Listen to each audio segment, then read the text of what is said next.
DuPont Company of Wilmington, Delaware, makers of better things for better living through chemistry, presents the Cavalcade of America. Tonight, The Long Gray Line, the story of West Point through 150 years. Our star, Cornell Wilde.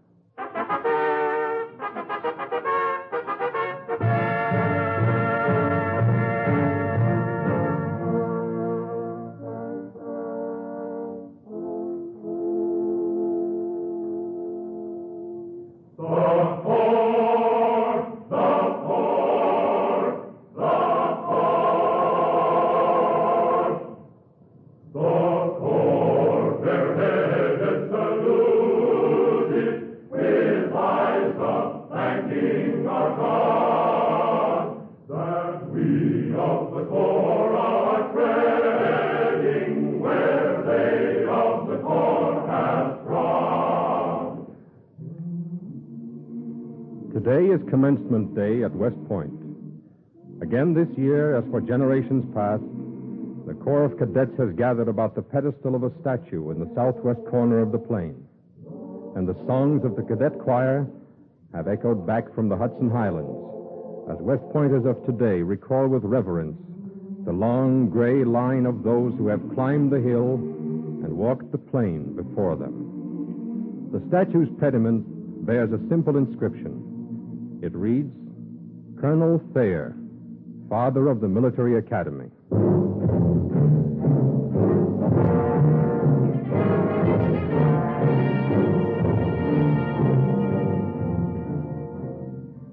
The year is 1817.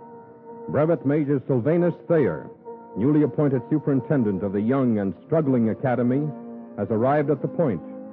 At the top of the long, steep hill up from the river, he meets the man he is to replace.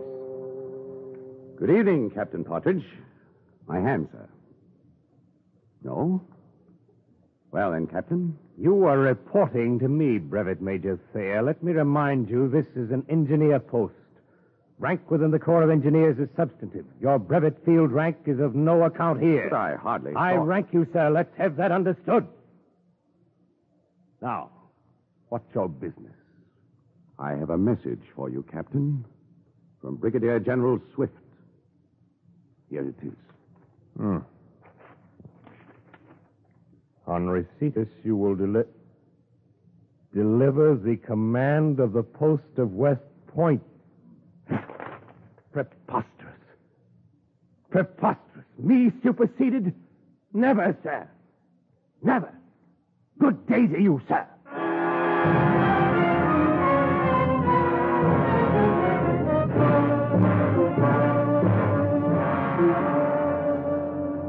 May I congratulate you, Major, on your forbearance with old Pewter, with Captain Partridge, sir. I prefer not to make a stormy beginning, Lieutenant.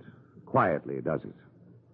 Now that the gentleman has been taken in charge by the War Department, we can get about our business. May I see the entrance examination records for the current year? There are no records, sir. What? And no examinations. Old begging your pardon, sir, he decided everything. We have one cadet here who's only 11 years old. 11? Yes, sir. And another one nearly 40. That one has one arm and a wife up in Newburgh. Old Pute was fond of him. This is outrageous, Lieutenant, outrageous. Yes, sir. The cadets are graduated when they please, sir, if old Pute approves. If he doesn't approve, they don't stay long You enough. will call him Captain Partridge, Lieutenant, until and unless a court-martial decides differently. We shall have order here, Lieutenant, strict order. Discipline shall be the core of our new system. Yes, sir. I'm sorry, sir. Lieutenant, I've just returned from a tour of the military schools of Europe. I've seen the low esteem in which American military men are held abroad. By heaven, sir, we'll change that. We'll build here a school founded on the rock of discipline, nourished by scientific learning, and exalted in the philosophy of honor. Duty, honor, country. That shall be our watchword.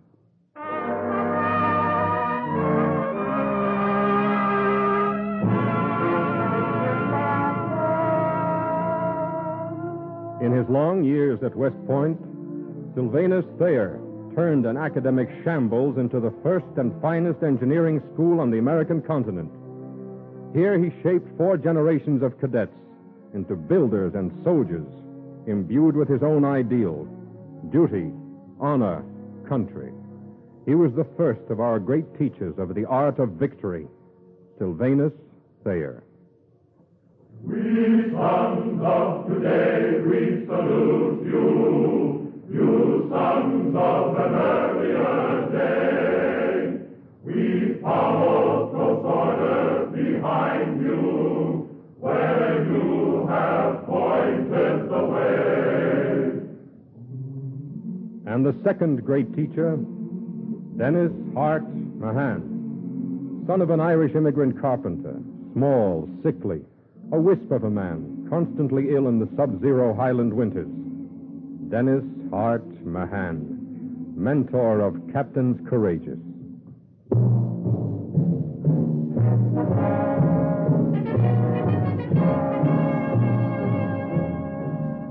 The year is 1841, just past a century ago. Place, a West Point classroom. A section reciting in trigonometry has an unexpected visitor. Now, gentlemen, I want you to... Colonel Mahan. Take seats, gentlemen. It's a pleasure, sir. Come in. Come in. It's a nuisance, and you know it. Oh, go right on with your recitation. Let me take your cloak, Colonel. Oh, no. Seems I'm always cold. Matter of fact, that's why I dropped in. My classes are over, but I couldn't quite head into that mountain wind and fight my way home. Well, now that you're here, sir, I wonder if you wouldn't care to say a few words to the section. Very well. I'll make a complete nuisance of myself. Gentlemen, these are second-year men, Captain? Yes, sir. Gentlemen, you'll not have the excruciating pleasure of attending my own lectures for another year. If you're here another year... Now, I'd not gainsay the importance of trigonometry and such elementals. It's all well to measure all things, but ultimately, you're here to learn how to move armies in the field, in the presence of enemy forces. I presume to teach this art. I wonder at my own presumption.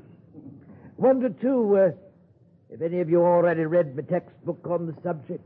I have, Good. You there. You, sir, sitting alone in the back row. Me, sir? Sorry, gentlemen, I don't know all your names as yet. Yes, you, sir. Can you tell me what is the chief element of success in strategy? Celerity, sir. Speed of movement. Correct, sir. Could you develop that theme a bit now? Yes, sir. Says you have written, sir. No great success can be hoped for in war in which rapid movements do not hinder. Even the very elements of nature seem to array themselves against the slow and over-prudent general. Excellent. Celerity, gentlemen. Celerity. Never forget the word. Oh, the hour is up, eh? Yes, sir. Sorry, sir. Class dismissed, gentlemen.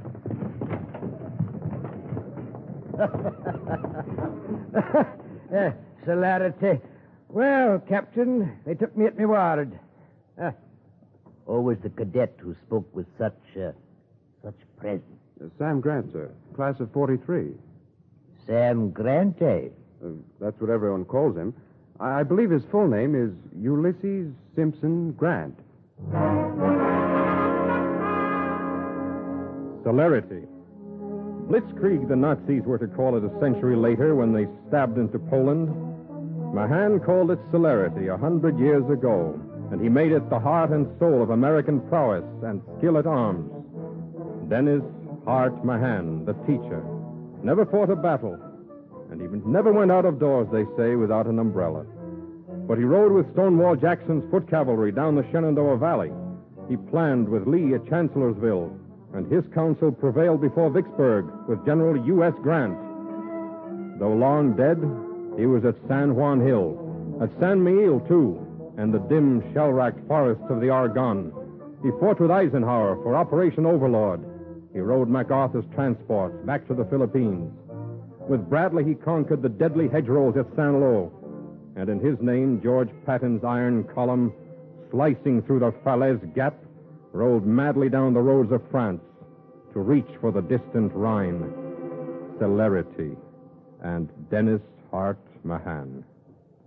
The corps, the corps, the corps. The corps, bareheaded, saluted, with eyes of thanking our God, that we of the corps are treading where they of the corps have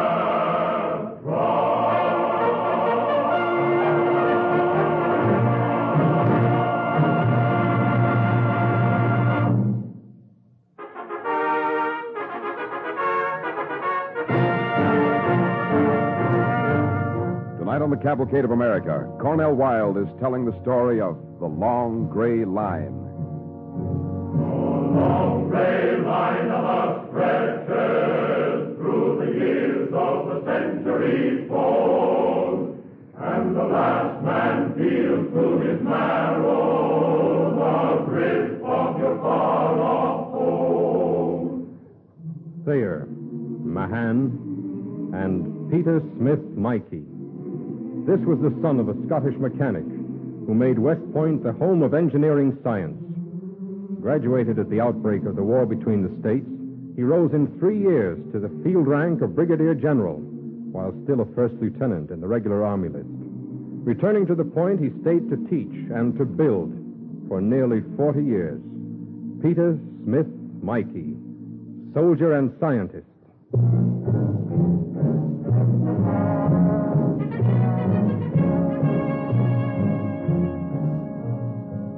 The year is 1888, 64 years ago. The place, Colonel Mikey's office at the academy on a warm day in early autumn.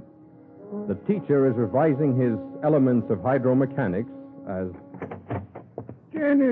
Dennis, boy. How do I look, Dad? Well, son, you're dressed in gray, but no. You don't look much like a cadet. Pull in that midsection, boy. Yes, sir. Mm-hmm. Do you remember Sylvanus Thayer's rule? Display the chest, draw on the corporation, draw the chin in perpendicular to the chest, hold the hands down to touch the seam of the pantaloons, and take care not to bend the elbows. Keep the shoulders back and keep the feet at an angle of 45 degrees. How's this? It's better, lad, it's better. But you got 4 years to go. Now, you wanted to talk with me? Yes, Dad. About football. Football? That English nonsense? Well, this is the new game, sir.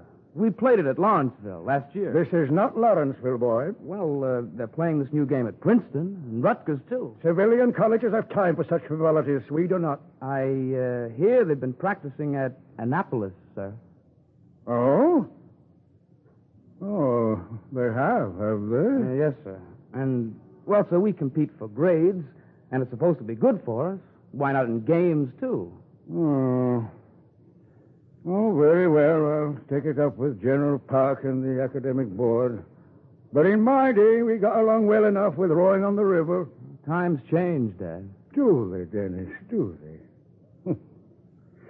Well, on a fine Indian summer day like this, time seems to me to stand still here among the old gray towers.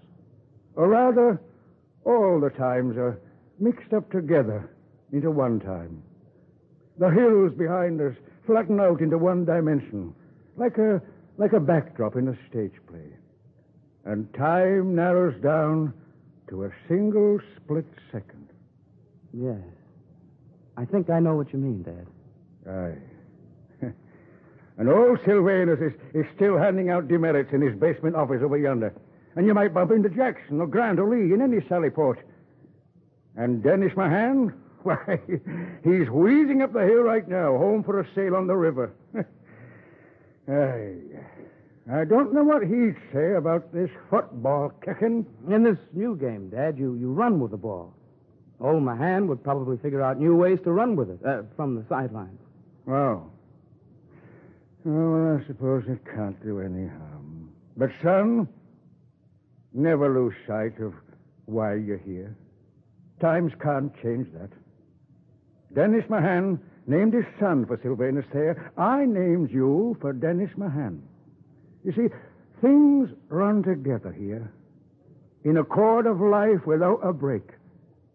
And the strands of the cord are duty, honor, country.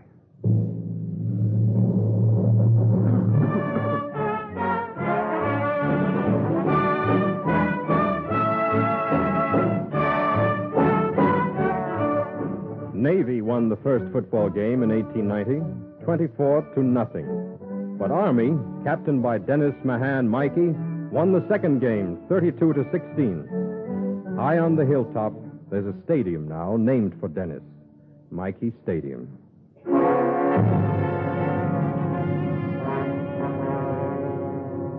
Tis a few years later.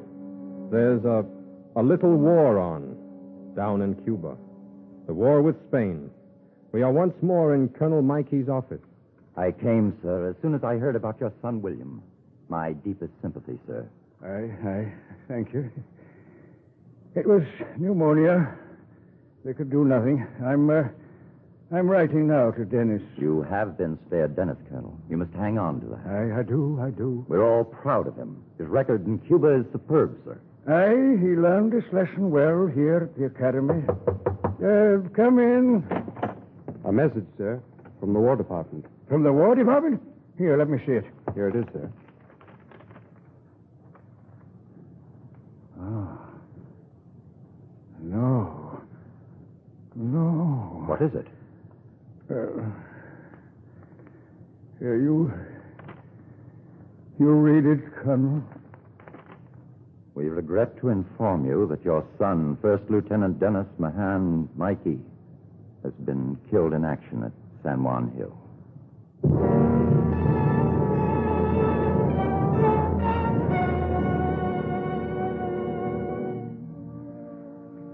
Peter Smith Mikey died some months later on February 16th, 1901.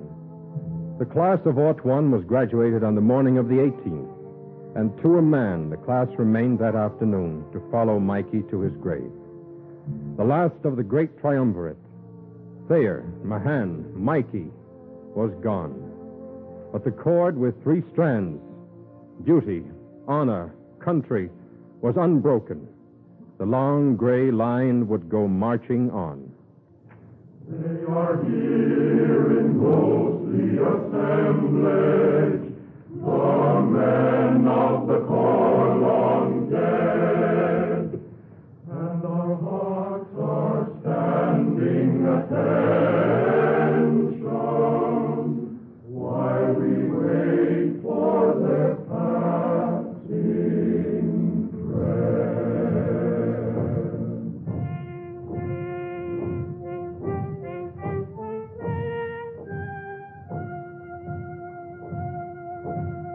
These were three great teachers of the art of victory. There were and have been many more. And what of those who were taught and learned well the lesson?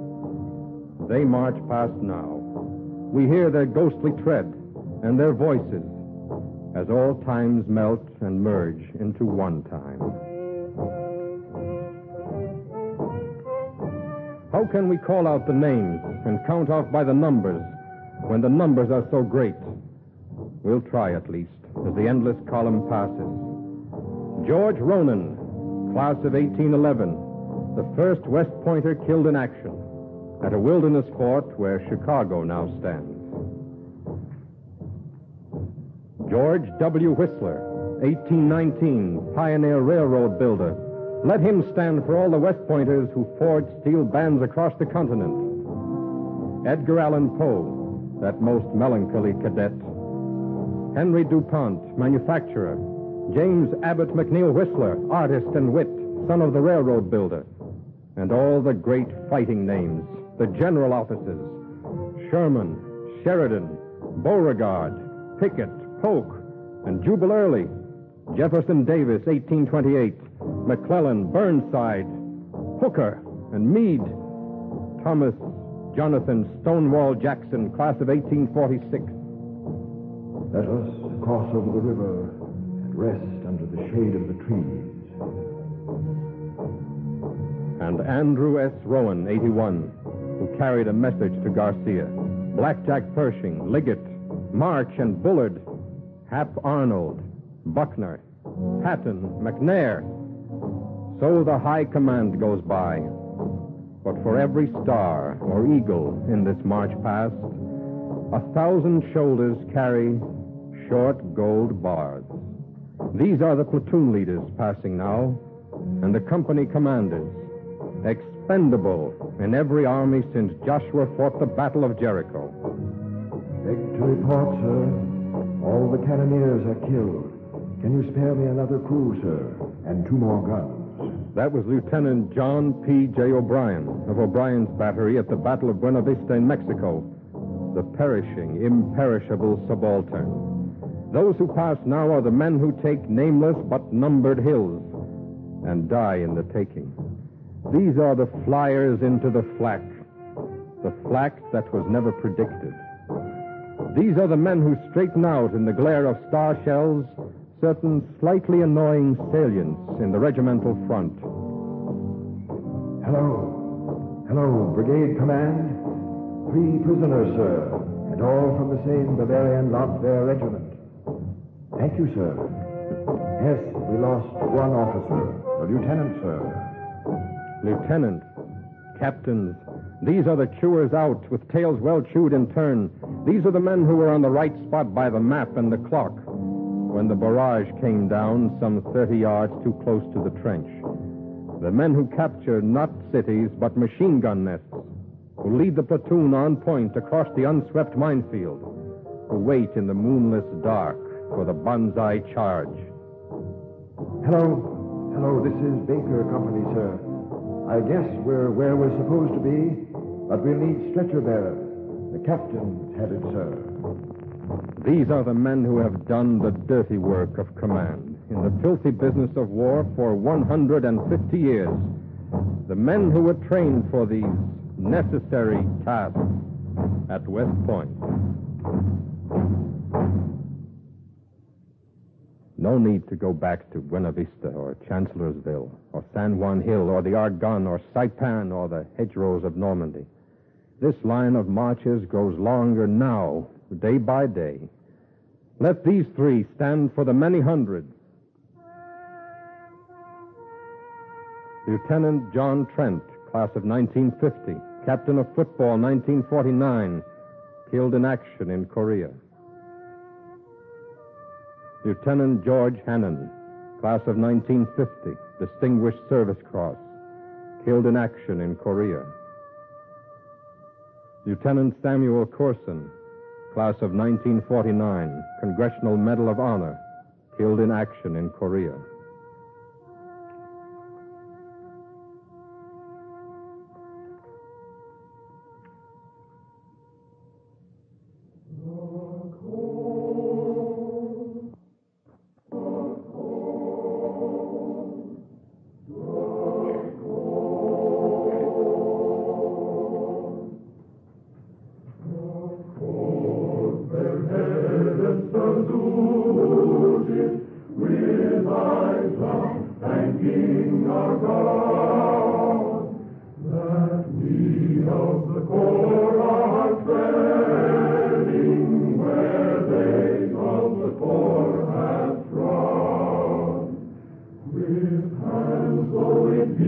From the shadows, while we swear and you give of yore, for living or dying to honor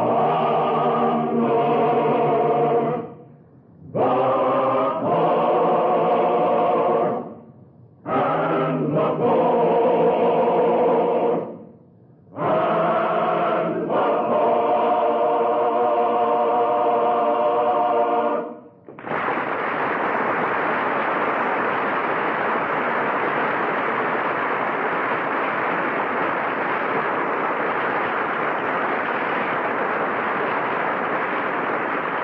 Our thanks to Cornell Wilde and the Cavalcade players for tonight's story, The Long Gray Line.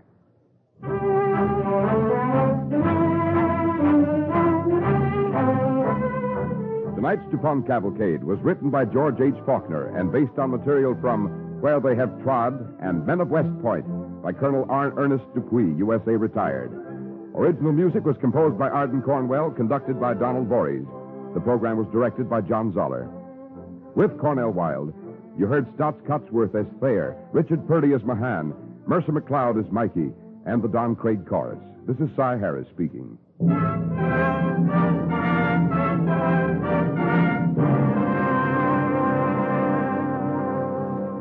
Next week, the DuPont Cavalcade will present the story of America's first woman pilot. Be sure to listen to Daughter with Wings, starring Joan Caulfield.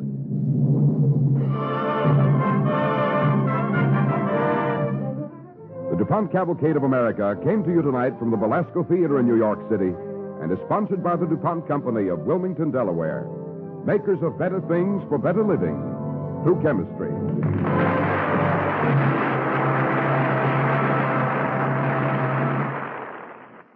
Tonight it's Barry Craig, confidential investigator, on NBC.